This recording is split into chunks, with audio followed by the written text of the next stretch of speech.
Hello' viewers, welcome back to my YouTube channel. অতি ভাল খবৰ বুলি ক'ব পাৰি অসমৰ এডুকেশ্যন বিভাগৰ কাৰণে।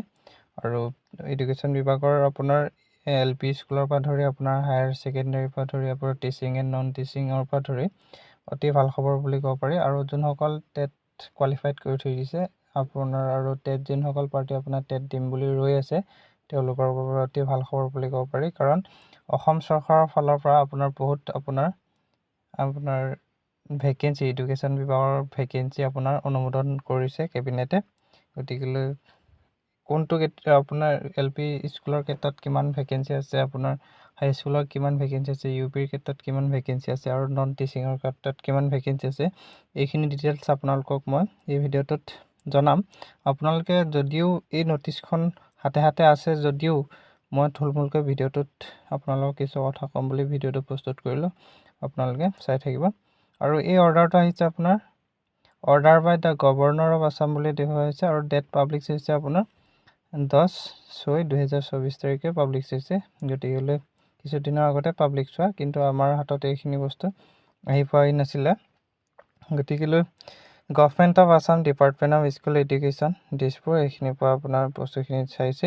আৰু থুলমূলকৈ মই কৈ দিছোঁ, আপোনাৰ প্ৰভিঞ্চিয়েলাইজ এক্ট 2011 চনৰ মতে, 2013 চনত বহুত অসমৰ ভেঞ্চাৰ স্কুল প্ৰভিঞ্চিয়েলাইজ কৰিছিল। তেতিয়া প্ৰভিঞ্চিয়েলাইজ কৰা প্ৰায়সকল আপোনাৰ টিচাৰ বা নন টিচাৰ টিচিং পাৰ্টিসকলৰ বহুসংখ্যক প্ৰাপ্তবয়স্ক বা আপোনাৰ বয়োজ্যেষ্ঠ আছিল, ৰিটায়াৰ হওঁ অৱস্থাত। তেনেকুৱা ক্ষেত্ৰত তেতিয়াই প্ৰভিঞ্চিয়েলাইজ কৰা পাৰ্টিসকল আপোনাৰ টিচাৰ বা নন টিচাৰ বা আপোনাৰ বেলেগ বিভাগৰ পৰা, যেনে আপোনাৰ নন টিচিঙৰখিনি বহুতো পাৰ্টি এতিয়ালৈকে বহুত আপোনাৰ চাকৰিৰ পৰা আপোনাৰ ৰিটায়াৰমেণ্ট হয়। আপোনাৰ সেই পোষ্টখিনিত এতিয়া এই প্ৰতিষ্ঠানবোৰত যথেষ্ট সংখ্যক পোষ্ট ভেকেঞ্চি হৈ আছে গতিকে এই পোষ্ট ভেকেঞ্চি হৈ থকাৰ কাৰণে সেইবোৰ প্ৰতিষ্ঠানবোৰত আপোনাৰ এই প্ৰতিষ্ঠানবোৰ ভালকৈ ফাংচনিং কৰিবলৈ, আপোনাৰ প্ৰপাৰ ফাংচনিং কৰিবলৈ স্কুলবোৰত কিছুমান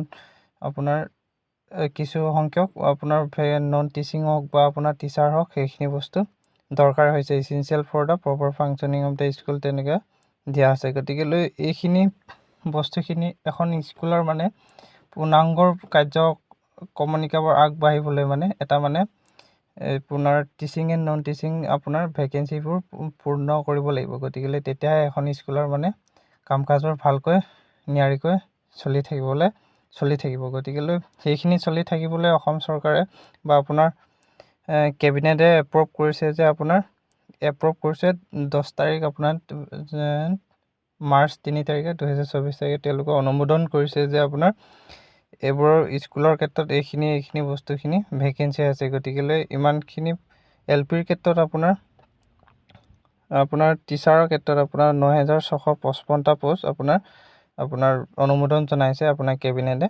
আৰু আপোনাৰ UPৰ ক্ষেত্ৰত 10,553টা, UPত যথেষ্ট আছে। আৰু UPৰ নন টিচিঙৰ ক্ষেত্ৰত আপোনাৰ 1728টা পোষ্ট আছে। আণ্ডাৰ ছেকেণ্ডাৰী এডুকেশ্যনৰ ক্ষেত্ৰত আপোনাৰ যথেষ্ট, হাইস্কুলৰ 12,536টা আপোনাৰ teaching and non teaching mixer কৰি, আৰু হায়াৰ ছেকেণ্ডাৰী স্কুলত 537টা, আৰু ছিনিয়ৰ ছেকেণ্ডাৰী আপোনাৰ 521টা, আৰু টোটেল আপোনাৰ আণ্ডাৰ ছেকেণ্ডাৰী এডুকেশ্যনৰ ক্ষেত্ৰত আপোনাৰ 13,594টা আপোনাৰ পদ আপোনাৰ আছে। আৰু ইয়াত লিখা আছে, দিছ নটিফিকেশ্যন শ্বেল কাম into force with immediately effect. আৰু এইখিনি বস্তুখিনি আপোনাৰ ইমিডিয়েটলি কাৰ্যকৰী কৰা হ'ব বুলি তেওঁলোকে কৈছে। গতিকে ইয়াৰ পৰা এইখিনিয়ে অনুমান কৰিব পাৰি যে আপোনাৰ বস্তুখিনি যদি আমাৰ এতিয়া অসমৰ স্কুলবোৰৰ ক্ষেত্ৰত এটা ভালকৈ স্কুলবোৰ ফাংচনিং কৰিবলৈ আপোনাৰ এতিয়া এইখিনি আপোনাৰ ভেকেঞ্চিখিনি ফুলফিল কৰাৰ পিছতহে আপোনাৰ স্কুলবোৰ ভালকৈ চলিব পাৰিব। গতিকে সেইখিনিৰ ক্ষেত্ৰত অসম চৰকাৰে এই পোষ্টখিনি আপোনাৰ অনুমোদন জনাইছে। গতিকে এতিয়া ক'ত কেতিয়া কেনেকৈ কৰিব, এইখিনি কথা তেওঁলোকে ইমিডিয়েটলি বুলি কৈছে। এতিয়া ইয়াত উল্লেখ কৰা নাই তেওঁলোকে কেতিয়া কি কৰিব কি নকৰে। গতিকে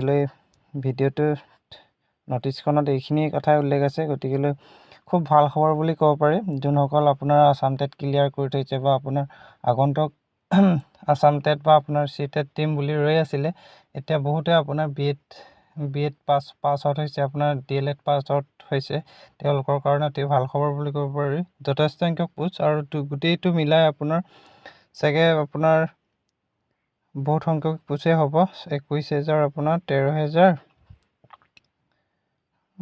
30 35 36 37,000 মান হ'ব টোটেল পোষ্ট আপোনাৰ এডুকেশ্যন বিভাগৰ ক্ষেত্ৰত এটা বৃহৎ নিযুক্তিত চাগে হ'বলৈ গৈ আছে গতিকেলৈ আজি এইটোৱে আছিল আৰু যোনসকল আপোনাৰ টেট এপিয়াৰ আপোনাৰ টেট দিম বুলি ৰৈ আছে আপোনাৰ সেইসকলৰ কাৰণেও ভাল খবৰ আৰু যোনসকল টেট পাছ কৰি আছে তেওঁলোকৰ কাৰণেও ভাল খবৰ গতিকেলৈ ভিডিঅ'টো এইটোৱে আছিল আপোনালোকে ন'টিছখন ভালকৈ চাব মই থুলমূলকৈহে আপোনাৰ আলোচনা কৰিছোঁ গতিকেলৈ ভিডিঅ'টো ইমানেই আছিল যদি আপোনালোকৰ কাৰণে ভাল হৈছে বুলি ভাবে তেন আপোনালোকে লাইক কৰিব কমেণ্ট কৰিব আৰু ভিডিঅ'টো আজিলৈ ইমানেই